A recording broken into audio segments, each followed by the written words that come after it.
people who are homosexual, they considered minorities.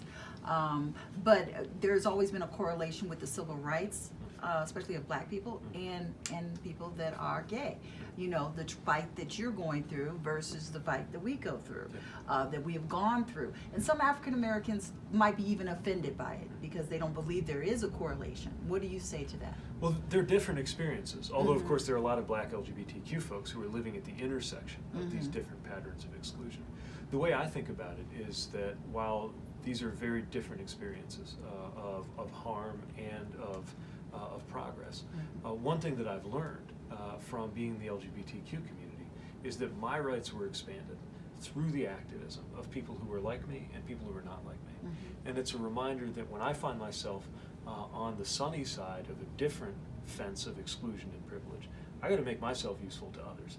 And especially knowing the benefits that come with being a man, the benefits that come with being white in this society, creates an obligation for me to be intentional about being helpful to others who are on the other side of those patterns of privilege. So you have empathy with people that have been disenfranchised, basically. Well, without claiming to know what it's like to be in another's shoes, I do recognize the power of what it means to stand in solidarity, and I see that creates an obligation for me. What about reparations? African Americans, that's something that is at the forefront right now. A lot of people are talking about it. Yeah, so Sheila Jackson Lee has championed a piece of legislation called H.R. 40 that would create a federal commission to look at how reparations would work in practice.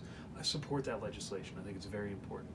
I also think we shouldn't have to wait for that commission to do its work, to take steps that are reparative.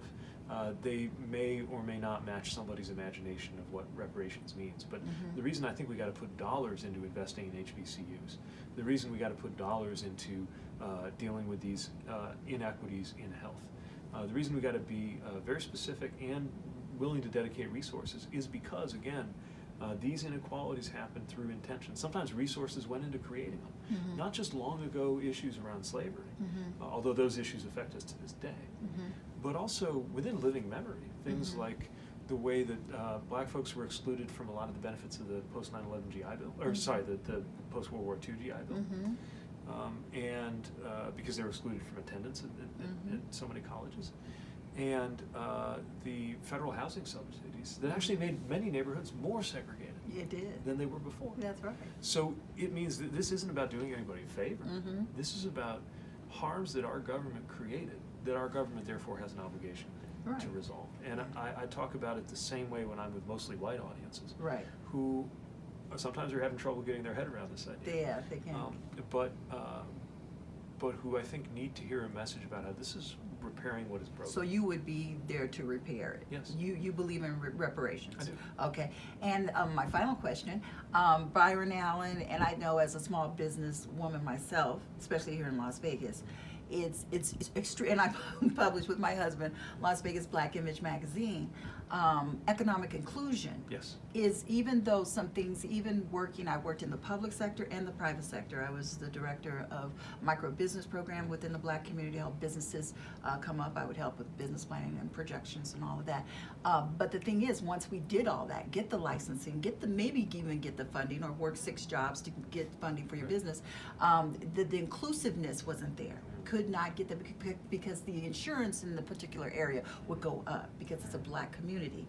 So I was wondering what can be done by the federal government for some kind of oversight. Even here locally, we have CAP agencies that receive millions and millions of dollars, and it's for the homeless. It's for the do right in the community. But the politicians locally are just too lazy to build up the logistics to funnel the money back to the people where it's supposed to go. So what happens? The money goes back to Washington, and then that's why we have the high homeless. I know this is a lot, but I live here. This is my home, and so I've seen a lot. And but it's it was built off of mob mentality. So be that the fact, and the unions.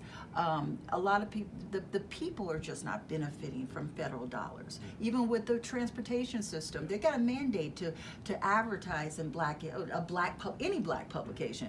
But they don't do that. They say, we don't have to do that. We're going to do what we want. And that's from the federal government. You're supposed to do that. You know, it's Title VII, something like that. So I was wondering, so what can be done? What kind of oversight for cities? I mean, you could put all these wonderful things in place in Washington, but can we feel it here in Las Vegas? Can we feel it in different cities like Chicago, Indiana?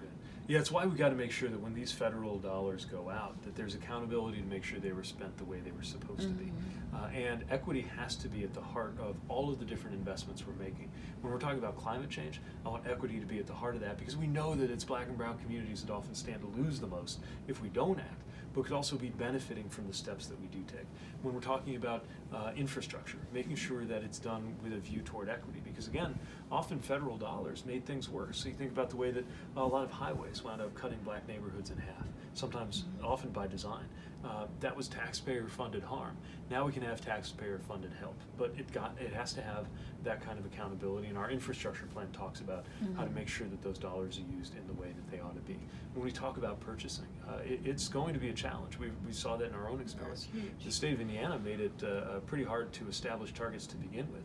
It took years of work in creating an office and commissioning a disparity study to tell us what we already knew, which was the city dollars weren't going out in diverse ways, just to give me the legal authority to sign into law harder targets that would allow the city to move in the right direction. So none of this is going to be easy. Yeah. But what I'm trying to do is make sure this is a conversation that we not only have with black leaders who are asking what our agenda for Black America is, but with the country as a whole, saying why the country as a whole has a stake in getting this right. Because I think these racial inequities have become a national security vulnerability for the whole country. So of course nobody is harmed more than those who are harmed directly by discrimination, but the whole country is harmed.